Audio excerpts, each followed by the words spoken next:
Hello mga madi! Welcome to Farah's Vlog. For today's vlog, yes, magluto kong spring roll, madi. Wow! Yes, lumpia. Pork lumpia. Kay marag nag-crave ko pork lumpia, no? Mga binisita tayo sa Facebook. O yun sa'yo makitaan, mag-crave. Pero bitaw ka ng pag-once, ganahan ko kaon.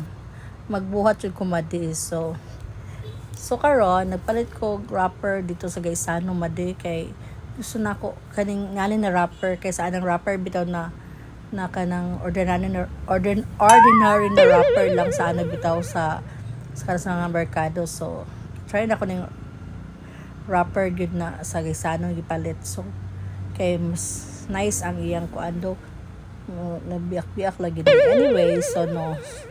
So ato na tawag feeling din gusto ko dagko. So yan nakadako. So sabi ato sa try ang sa pagbalot ani. So yan mo croissant. Web din butangan day natuog itlog para ikuan. O di ba? So karon ato na pong buhaton square, lain na pud na pagkabalot.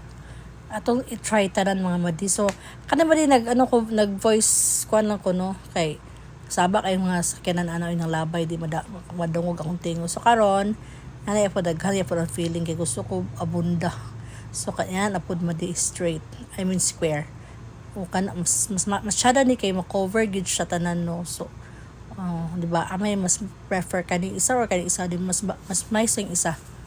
So atoy continue kanina lang simple na pagkabalot lang no. So muna no mamadid actually 25 ra ka buok no munang gibaga na ako ang feeling kay gusto pud nako baga gid siya madi para ma-feel gid nako ang lumpia char.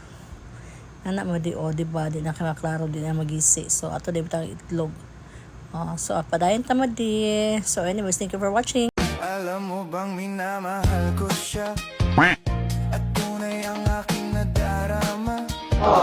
Kahit ako'y nagmumukhang tanga ay ayos lang basta kasama siya.